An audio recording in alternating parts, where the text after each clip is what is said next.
We know that's a good segue into the next essay that you are going to read for us, which is actually probably the primary topic of conversation during our interview today.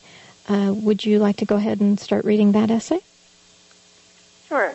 This essay is titled Social Status and Immunization, and it originally appeared on the Sheethought website in May of 2011. I've written previously about how difficult and also how important it is to apply critical thinking to parenting. There are myriad internal and external pressures to be a perfect parent, and the criteria for perfection varies across different social groups. Parents can bond or bicker over all kinds of emotionally charged issues, how to diaper or whether or how long to breastfeed, the softness of unbleached organic cotton, or the purported health benefits of unpasteurized milk. In my opinion, the controversy over childhood immunizations represents the ultimate line of demarcation among many parent peer groups. Because few people are actual infectious disease experts or experts in immunology, vaccinating children requires reliance on the authority of scientific consensus, which is that vaccines are safe and effective most of the time. There are a couple of barriers to analyzing the medical literature. The details of scientific primary sources require subscription or fee-based access. Even when access is available, most members of the lay public are simply not trained to accurately interpret the data.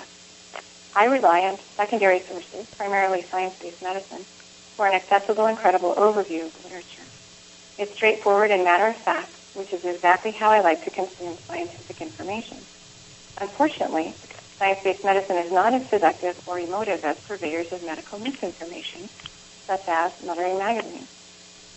Mothering Magazine is a gorgeous publication that features delicious recipes, lovely family activity ideas, eco-friendly lifestyle advice, and other harmless yet interesting fluff that really resonates with me.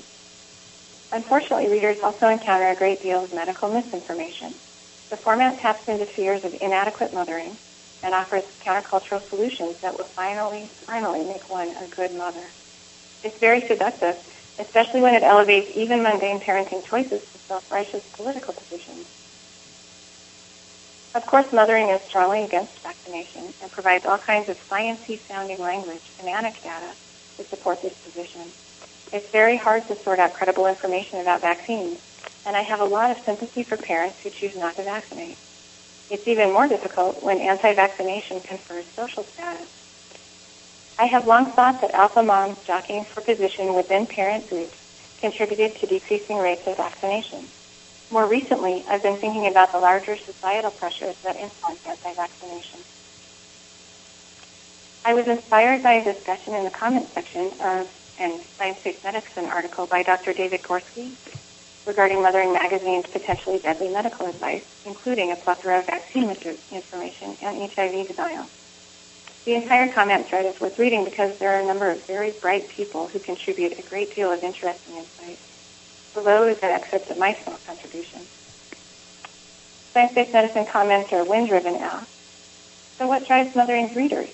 Why are so many people willing to ignore science and medicine in favor of anecdotes? Certainly these are engaged parents. Why else would they subscribe to a parenting magazine? One presumes that they have been exposed to the pro-vaccination argument. One presumes that they are aware of the thorough discrediting of the measles, mumps, and rubella link to autism. Are there any studies examining this? So I responded to that comment.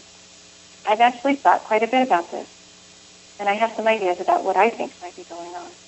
This is based on my anecdotal observations and not on any rigorous study. Many women who can afford to stay home give up careers to do so. Larger society undervalues stay-at-home moms, as well as teachers and other child care workers. So bright, educated women find themselves in clusters, isolated from prestige, and they bring the work ethic and focus that advance them in careers to parenting. They must seek status and validation from other members of the stay-home community, and this requires separating themselves from the unwashed masses. My friend calls this competitive parenting. This subculture fosters increasing intensity and extremism, and practices that might have begun as reasonable choices are pushed to extremes. Once everyone in a group is breastfeeding infants, for example, the higher status women are the ones who breastfeed kindergartners. This trajectory translates into increasingly harmful cultural norms. Mothering is one more source of validation and status. It feeds right into the paradigm I attempted to describe. The pressure to conform is intense, and I've actually heard mothers defensively and apologetically rationalize to other mothers things like weaning or allowing a doctor to prescribe antibiotics for something potentially serious. Windriven goes on to ask, yours is a fascinating conjecture. It certainly explains the herd mentality. But why woo instead of science? Why don't these mothers end up as uber vaccinators? And I replied that my personal biases tend to lead me, correctly or not, to conjectures involving status and power. My read is that challenging the authority of conventional medicine and medical doctors is one way of artificially ascribing status to oneself. And then I conclude this essay with these thoughts. The contemporary anti-vaccine movement should by all rights be a small fringe movement. Its tenets have been roundly and repeatedly discredited, and yet it persists. It's going strong both on the pages of mothering and other parenting sites and in real-life parent subcultures. I think that there is a good deal of observational evidence favoring my off-the-cuff theory of a convergence of in-group status and societal marginalization of stay-home moms. This, coupled with misinformation that appears credible published on mainstream sources, fuels the unfortunate rise in potentially deadly preventable diseases. Whether or not my assessment about the anti-vaccine movement is correct, treating parents, teachers, and child care workers like respectable, contributing members of society would benefit everyone.